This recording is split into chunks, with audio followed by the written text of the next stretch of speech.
You remember this exact moment. The sun is setting. The sky is turning that specific shade of orange that only exists in summer. You're in the middle of a game. Maybe it's kickball in the street. Maybe you're building a ramp for your bike. Maybe you're just running through sprinklers in someone's yard, and then you see it. The streetlight at the corner flickers on. Your stomach drops. Not because you're scared, but because you know what that light means. You have maybe 10 more minutes, 15 if you're lucky, and your parents are distracted. The streetlight isn't a suggestion, it's a countdown clock. It's the universal signal that childhood freedom is about to end for the night. You don't have a watch, you don't need one. That light is your clock. And every kid in the neighborhood is watching for it. One of your friends sees it too. Streetlights on, someone says. And just like that, the game changes. Everything becomes more urgent. You're not playing anymore. You're squeezing every last second out of the day. You're running faster, laughing louder, living harder. Because once that light comes on, once the sky goes from orange to purple to black, you know you're going inside, and inside means the day is over. If you grew up in the 1970s or 1980s and the streetlight was your curfew, your brain developed in a way psychologists are only now beginning to understand. Let's start with what that streetlight actually taught you. Because it wasn't just about time. Think about what happened every single day. Your mother didn't tell you to be home at 6:47 in the evening. She didn't set an alarm on your phone. She didn't text you a reminder. She said one thing: be home when the streetlights come on. That was it. That was the entire instruction. And you know what you learned? You learned to read the sky. You learned to feel time passing without looking at a clock. You learned that the angle of the sun, the temperature of the air, the length of the shadows, all of these were information, data you could use to navigate your world. You developed what researchers now call environmental time awareness, the ability to track time through natural cues rather than digital devices. And this did something remarkable to your brain. Studies on circadian rhythm and environmental awareness show that children who learned to read natural time cues developed stronger spatial reasoning, better risk assessment, and more accurate internal clocks. Your brain was literally building neural pathways that connected you to the physical world in ways that children raised on digital time will never experience. Modern kids don't watch the sky, they check their phones. They don't feel the day ending. They get a notification. Their sense of time is external, managed by devices, disconnected from the actual movement of the earth. But you learned to feel time in your body, and that skill never left you. Now let's talk about what happened before that streetlight came on. The hours between getting home from school and that light flickering to life. You are 8 years old. It is a Tuesday in June. School let out 3 hours ago. You dropped your backpack inside the front door, grabbed a snack and left. Your mother did not ask where you were going, you did not tell her. You just went. For the next 4 hours, you were gone, completely gone. Your parents had no idea where you were. No global positioning system tracker, no phone to call, no way to reach you unless they physically came looking. They did not come looking because this was normal. You might be at the park, you might be in someone's backyard, you might be 3 streets over at the creek. You might be at a friend's house in the woods or riding your bike to the store. Your parents did not know, and they did not need to know, because you would be home when the streetlights came on. This created something psychologists call autonomous range expansion. It is the ability to navigate increasingly complex environments without supervision. Every day you were making decisions about where to go, who to trust, what was safe, what was risky. You were building an internal map, not just of streets and houses, but of social dynamics, danger zones and opportunity. You learned which yards you could cut through and which ones had mean dogs. You learned which older kids were cool and which ones you should avoid. You learned how far you could go before you would need to start heading back. You learned to calculate distance, time and risk all at once, without anyone teaching you how. Modern children are tracked constantly. Their parents know their location within 10 feet at all times. They are never truly alone. They are never truly lost. And because of that, they never develop the internal navigation system you built during those unsupervised hours. You were not just playing, you were learning to exist in the world without a safety net. And it made you someone who does not panic when you do not know exactly where you are. But here's what's really interesting. Let's talk about what happened during those hours. The specific things you did that shaped your psychology in ways you probably don't even realize. Picture this. You're in the street with 8 other kids. You're playing a game. Maybe it is kickball. Maybe it is tag.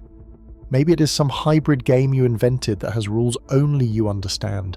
Someone kicks the ball. It rolls into Mr. Henderson's yard. Everyone freezes. Mr. Henderson is mean. Everyone knows it. He yells at kids. He has threatened to keep balls that land in his yard. He is the neighborhood villain. And now your ball is on his lawn. Nobody moves. Everyone is looking at each other. Someone has to get it. But who? There is no adult to handle this. No parent to negotiate. No teacher to mediate. This is your problem. And you have about 30 seconds to solve it before Mr. Henderson sees the ball and comes outside. So what do? Maybe you are the brave one. You run in, grab it, and run out before he notices. Maybe you are the negotiator. You walk up to his door, knock, and politely ask for it back. Maybe you are the strategist. You create a distraction while someone else sneaks in to get it. But here's the point. You figured it out. Without help, without guidance, without an adult stepping in to make it easier. This happened constantly. Every single day presented dozens of micro problems that you had to solve in real time with nothing but your own judgment and the input of other kids who knew exactly as much as you did. Researchers studying childhood development have found that children who regularly faced low-stakes social problems without adult intervention developed significantly stronger executive function, conflict resolution skills, and social courage. You were not learning these skills in a classroom. You were learning them in Mr. Henderson's yard, trying to get your ball back before dinner. Modern children do not face these problems. Adults smooth everything over before the problem even fully forms. The ball goes into the neighbour's yard. A parent retrieves it. There is a conflict with another kid. A teacher mediates. Every potential friction point is managed by someone older, wiser, more capable. But you did not have that luxury. You had to figure it out. And it made you someone who does not immediately look for someone else to solve your problems. Let's shift to something that happened almost every single evening. The moment right before you had to go inside. The streetlight is on. You've got maybe 5 minutes left. Your friends are starting to scatter. Some have already been called inside. You can hear mothers yelling names from front porches up and down the block. Michael, dinner, Jennifer, inside now, Tommy, I'm not calling you again.